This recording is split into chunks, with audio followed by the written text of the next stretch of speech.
Alléluia. Quand Dieu t'est atteint de lumière, tes ennemis, là, tu ne vas plus les voir. Tu vas arrêter ce combat-là. Tu ne vas plus jamais les voir.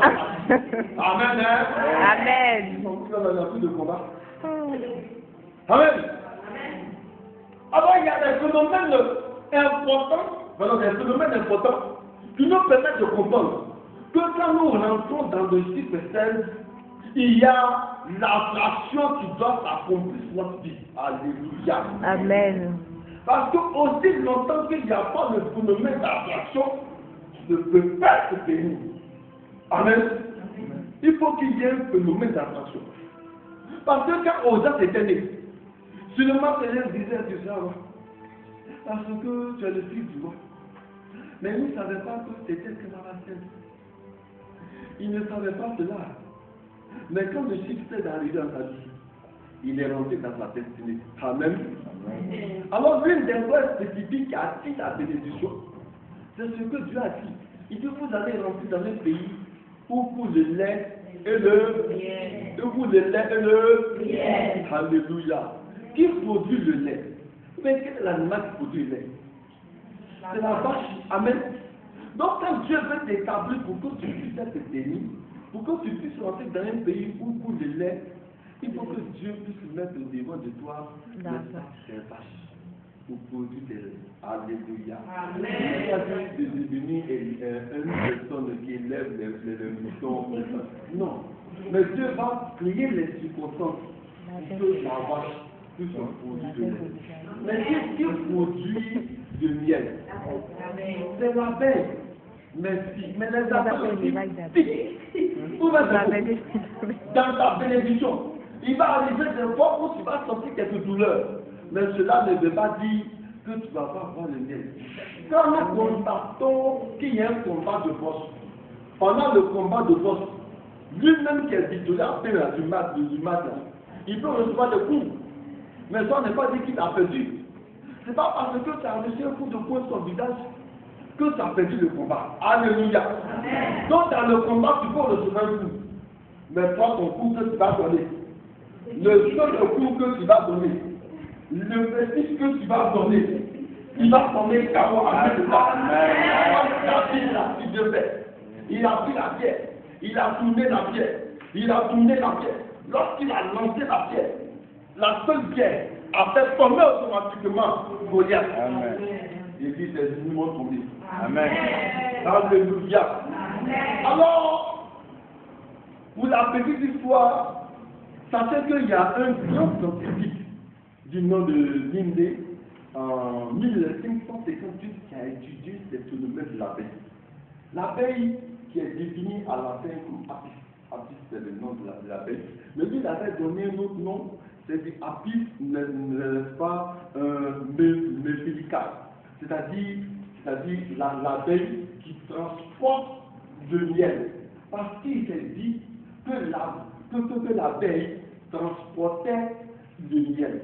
Après 3 ans, après qu'elle a réfléchi, il dit non, c'est pas ça. Que l'abeille ne transporte pas, n'est-ce pas, le miel, mais l'abeille fabrique le miel. Alléluia. Donc, comment on obtient, n'est-ce pas, cela?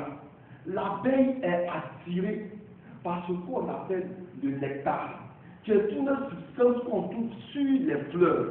C'est-à-dire, quand Dieu va permettre que le miel puisse venir dans ta vie, il va permettre que ta terre puisse être féconde, pour que des arbres puissent pousser en toi, pour que des arbres puissent produire des fleurs.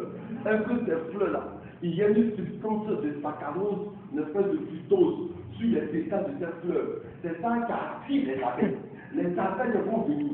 Et dans ces fleurs-là, il y a ce qu'on appelle la pollen. Il va prendre sa pollen-là, il va transporter ça pour aller dans la tige.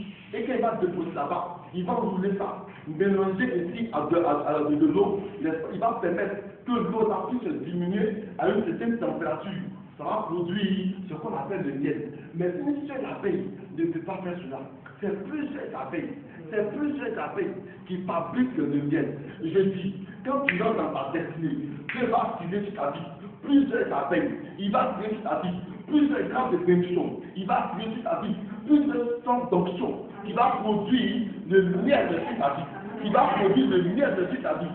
Quand tu vas rentrer en l'an 2016, pour que Dieu puisse te livrer l'an 2016, ta tête doit être fertile. Ta tête doit être fertile. Ta tête doit être fertile. Pour que les fleurs puissent se pousser. Alléluia. Quand Dieu dit, je vais vous amener des endroits où vous le miel là-bas, descend du ciel. Alléluia. Amen. Il y a ce qu'on appelle le point de contact. Amen. Tant qu'il n'y a pas un point de contact, le miel ne peut pas descendre. Amen. C'est pas comme ça démarré. Dieu n'a pas descendu là-bas mais non. Il va créer un point de contact avec un homme. Alléluia. C'est à partir de là que maintenant le mariage se crée. Alléluia. Amen. Alors sache que tu es déjà disposé pour recevoir les points de contact sur ta vie. Pour que les points de contact puissent changer ta vie. Alléluia.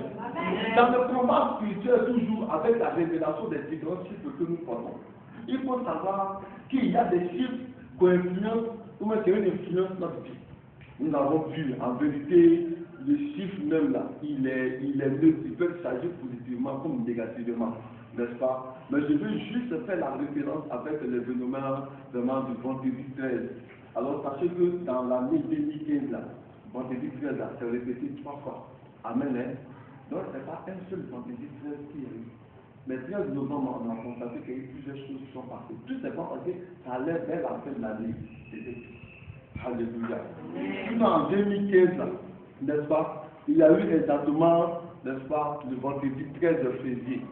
Il n'y a pas eu d'événement bizarre. Il y a eu exactement le vendredi 13 mars. Il n'y a pas eu d'événement bizarre. Mais le vendredi 13 novembre, il y a eu l'événement bizarre tout simplement parce qu'on est rentré dans le cycle de fin d'année. Alléluia. Donc, on rentre dans le cycle de fin d'année, là, il faut avoir la permission de plus d'enfants. En 2016 aussi, là, il y a un vendredi 13 aussi. Amen. Voilà. Tu dois te préparer pour cette date, n'est-ce pas? En 2016, c'est exactement le 13 mai. C'est un vendredi aussi. Amen. Et en 2017, tu dois avoir trois vendredis 13 aussi. Alléluia. Et il y a un vendredi qui va tomber à la fin de l'année 2017.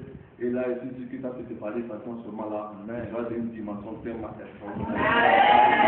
Ça fait exactement un vendredi 13 novembre 2017. Amen. J'espère qu'on a le temps de se voir. Si ici, on va encore se voir. Amen. Alors, ce qu'il faut retenir, c'est que c'est un chiffre qui nous permet d'avoir la bénédiction. Le chiffre 16, c'est un chiffre qui est rempli de toute la grandeur de Dieu. Je suis heureux de ce que l'année 2016 est une année spécifique. Amen. Amen. Parce que l'année 2016, c'est une année spécifique. C'est une année où il y a un jour de plus. Chaque 4 ans, il y a une année où un jour de plus. L'année 2016, la produit, les élections sont entrées dans le mois de février, là. C'est pas 28 jours, c'est 29 jours. Il y a un jour de plus. Parce que chaque 4 ans, n'est-ce pas, le monde connaissant ce qu'on appelle la révolution et la rotation autour de la Terre, fait que les années là, qui constituent 365 jours, un quart, on ajoute un quart jusqu'à la 4e année, on ajoute en même temps un jour, ce qui fait exactement 365 jours. Donc en 2016 là, l'année 2016 est une année plus longue que l'année 2015. Il faut dire c'est vrai. Tout simplement parce que Dieu a voulu ajouter une année, quelque chose de puissant sur ta vie. Il a ajouté quelque chose de puissant sur ta vie. C'est une année d'élévation, une année de grandeur. Parce que quand tu donnes dedans, c'est-à-dire que Dieu va te bénir. Voilà pourquoi je dis livre 2016. 2016 qui était dans la main des ennemis. 2016 qui était dans la main de quelqu'un d'autre. Sûrement que les gens ont fait des proclamations. Mais je te dis, de même qu'Ozias est rentré dans ta bénédiction pendant qu'il avait 16 ans. Toi aussi, tu vas rentrer dans ta grandeur. Tu vas rentrer dans ta grandeur. Je pensais que c'est là que la main du Seigneur. Amen. Alléluia. Donc, Dieu est puissant. Amen. Il est tellement glorieux qu'il veut dire que les choses sur ta vie puissent changer. Laisse-moi te dire que lorsque tu es une personne remplie du Saint-Esprit de Dieu, il ne faut pas te laisser influencer par des gens. Souvent, quand tu es là et que tu parles la langue, les gens te regardent, ils viennent me dire quand même, il y a plein de choses nouvelles. Même dans l'Ancien Testament, au temps d'Ésaïe, les gens parlaient la langue là-bas. Ils ont dit clairement dans la Bible, et puis ils ont dit, mais comment Ésaïe a parlé en langue? Pourquoi ça? Peut-être que ma Bible a penser que c'est faux.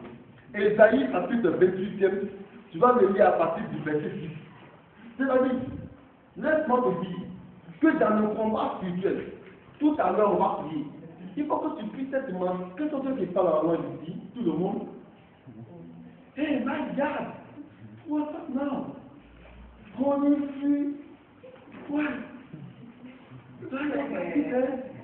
Vous devez avoir les armes pour le combat. Amen. Alléluia. Amen. 2016, bon, alléluia. Oui, c'est une des armes. Oui. En effet, Oui. c'est hors sur hors, C'est hors de hors, oui. hors sur hors, règle sur règle, un peu ici, un peu là. Oui, quelle est notre traduction, s'il vous plaît? Lis ton ami. Attends, non, là-bas. Qu'est-ce qu'on a mis ici? Le verset 10. Quand c'est précepte sur précepte, Oui. précepte sur précepte, Oui. règle sur règle, Mhm. règle sur règle, un peu ici, un peu là. C'est la même traduction. Il n'y a pas une autre traduction où j'ai expliqué un peu les mystiques de règle sur règle. Moi, dans ma traduction ici, des versets de. Il y a une autre traduction. Tu vas bien ta Bible. Ésaïe, le chapitre 28e, le verset 10. Effectivement, c'est vrai. C'est-à-dire que c'est règle sur règle, c'est principe sur principe, qui est traduit par comme ça. Mais dans d'autres traductions, il est lui-même, n'est-ce pas? C'est-à-dire que cette parole-là, le règle sur principe, c'était établi même, n'est-ce pas, en parlant langue. Ésaïe, chapitre 28. On va trouver ça rapidement. Oui. Écoutez-le, oui. Bla bla bla. Oh, la carabachi, pour de vous, Bla bla bla. écoutez-le. Bla bla bla bla bla, et patati, et patata. Faut continuer. Eh bien, c'est dans un langage inintelligible, Oui. dans une langue étrangère, Oui. que le Seigneur va désormais s'adresser à son peuple. Alléluia, merci Seigneur. Moi, dans ma traduction ici, écoutez-le bien. Ba, bo, da, do. J'ai dit, c'est ici. Il est en train de voir qu'est-ce Ésaïe qui parlait en langue. Les présidents qui disent que par rapport à l'alignement là, ils ne connaissent pas la valeur. Ésaïe était rempli de la puissance de Dieu. C'est une personne établie dans l'onction de Dieu. Mais quand il parle, ce n'est pas fait d'alignement. Je dis quand je m'entends en 2016, il paraît que ce n'est pas mal. C'est comme un livre de tout le soir.